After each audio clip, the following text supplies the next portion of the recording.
Hey, hi everyone. Rudra this side, and here in this video, I want to talk about the atomic function which is being provided by the Django framework.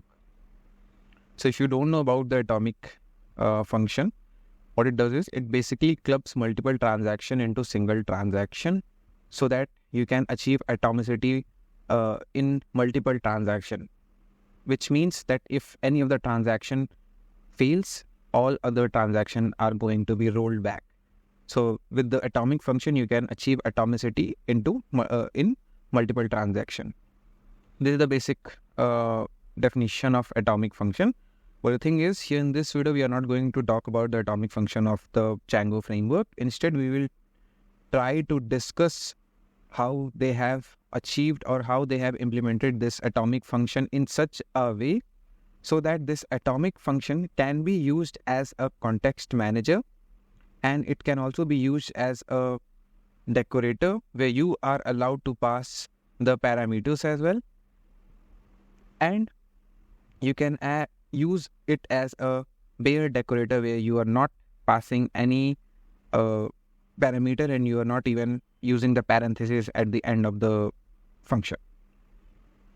So while I was working on my personal project, this thing caught my eye, and I started wondering that in Python, if you want to define or implement this context manager, you will have to define a class and the implementation is different. But in case of a decorator, you'll have to define a function inside a function, and its implementation is something very different from the implementation of a context manager. I'll show you how. So in case of decorator, this is how a simple decorator look like. You define a decorator, and the decorator expects the function as a first argument, and you define a wrapper function. Inside the wrapper function, you call the function which you have received in the decorator function, and then you return the response. And at the end of this, you return the wrapper function. But in case of context manager, this is how you implement the context manager. You define a class where you have to define two function. First is enter, and the other one is exit.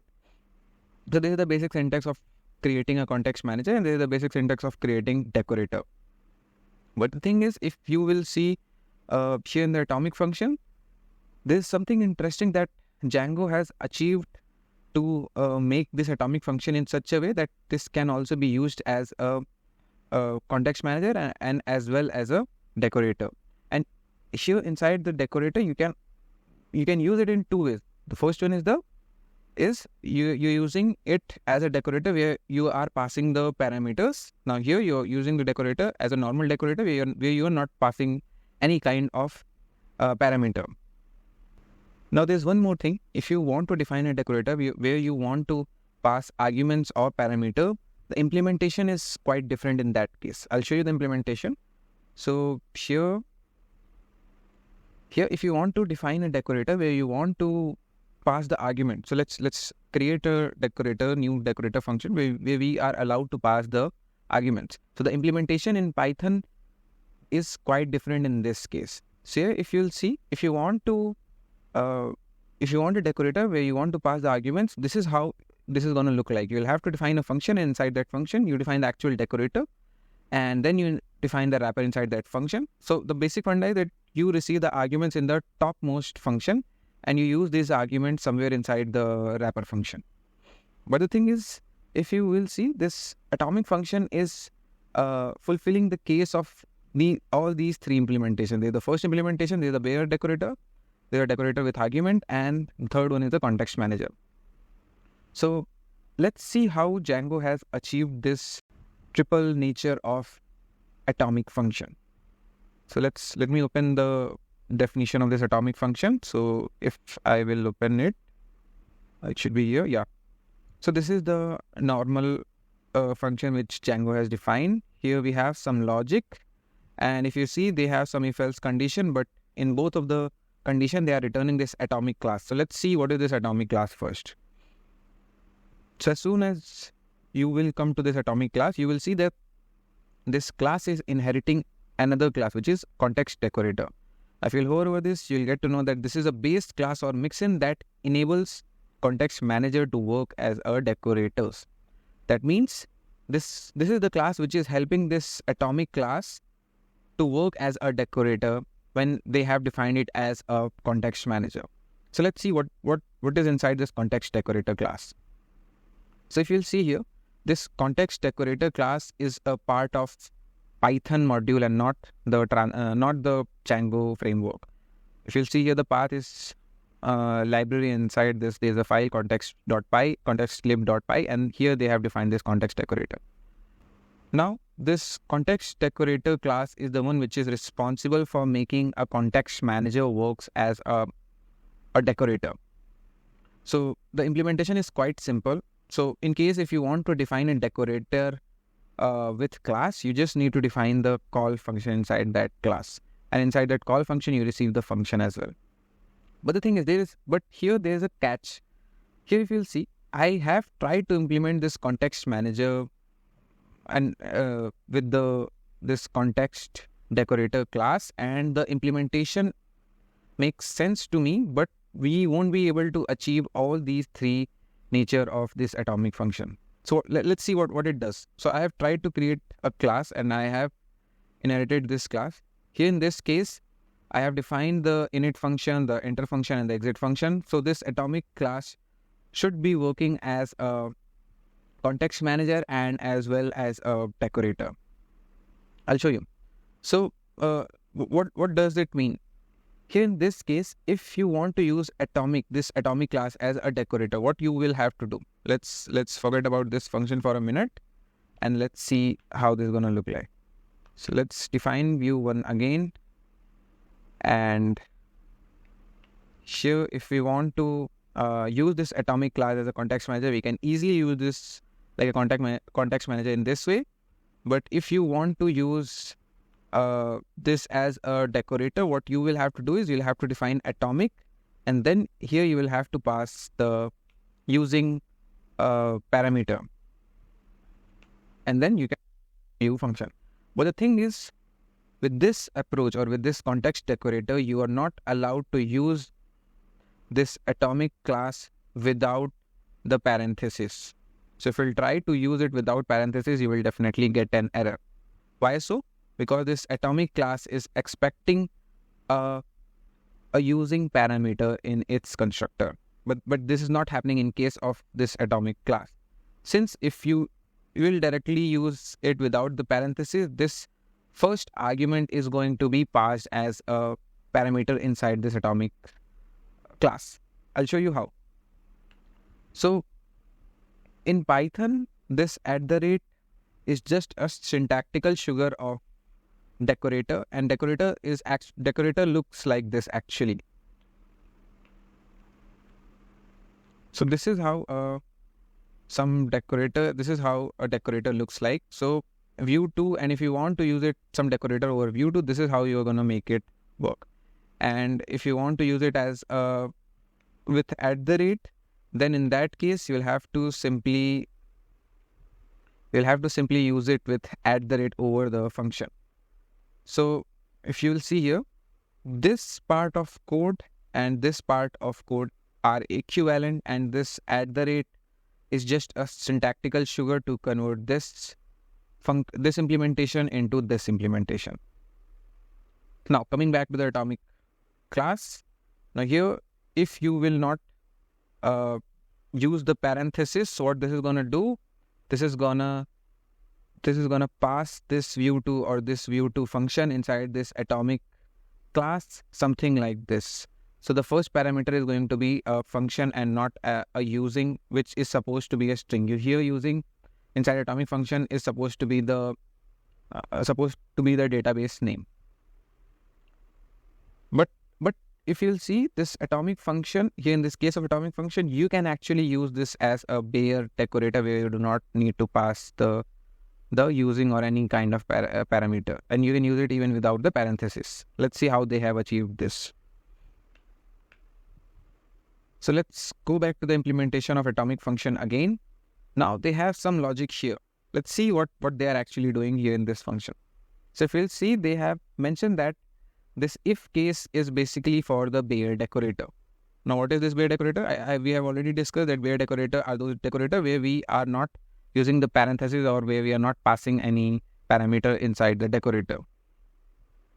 So if you'll see here, what they have mentioned that although the first argument is called using, which is this one, it is actually the function being decorated.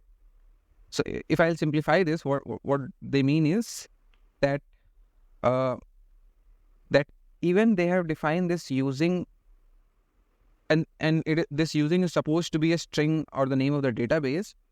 In case of bare decorator, where this atomic function is being used as a bare decorator without any parenthesis, the first argument is then going to be considered as a function and not as a string or a using database name, which is equivalent to this thing.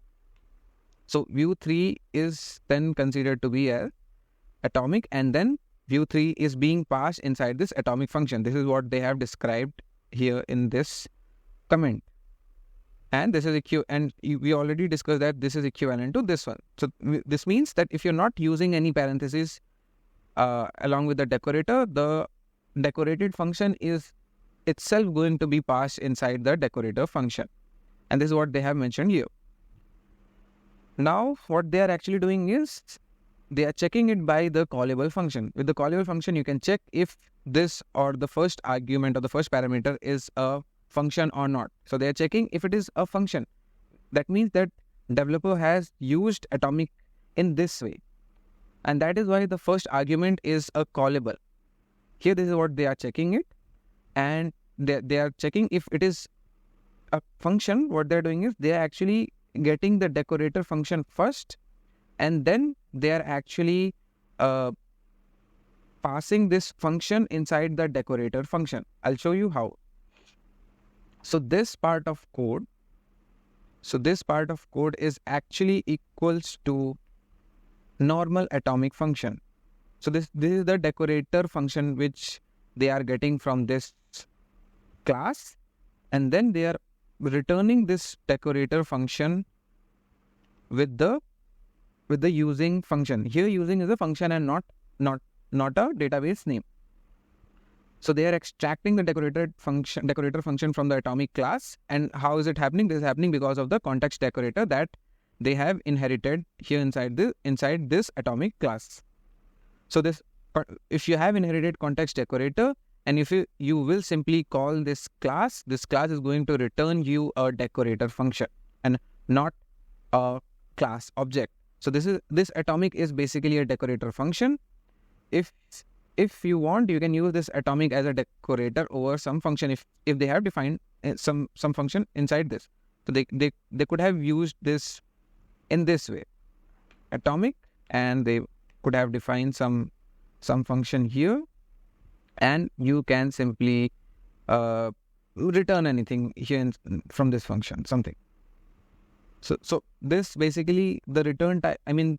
The return object from this atomic class is actually a decorator and not the object of this class. So this is happening behind the scene in this case. Now, if using is not a function, and if using is normal string, which is basically the database name, here in the else case, they have mentioned that if it is a decorator with the parenthesis, if you'll see here, they have mentioned there is a parenthesis, or context manager with this syntax, they are simply returning the exact context manager class with the exact parameter that they have received inside this function. So I have implemented this here as well. So if you'll see here, this is what they are doing. This is an easy implementation of all which is happening inside the atomic function. I'll explain it again. If the first parameter, which is using, is a callable, is a function, they are simply extracting the decorator function first from the atomic class, and then they are passing the using function inside the decorator function. And if it is not the case, then they are simply returning the context manager class with the exact parameter which was needed. So with this atomic function and with this implementation, they have actually added additional functionality over this context decorator class. So this context decorator class gives you the flexibility to use a context manager as a decorator, but here in the Django's implementation, they add another flexibility where you are allowed to use that decorator as a normal bare decorator without any parenthesis.